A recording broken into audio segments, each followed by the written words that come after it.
about how can you disable show my level on your Clapper app. We're going to figure out the solution or know how you can do that in your app.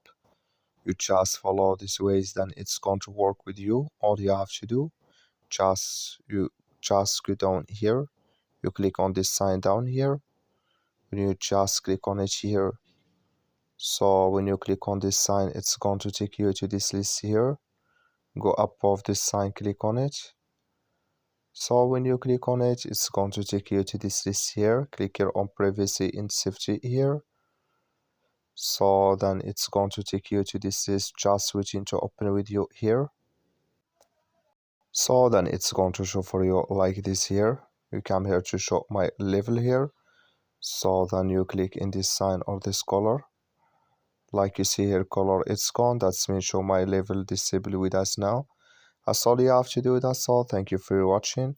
Don't forget to support us by liking and subscribe.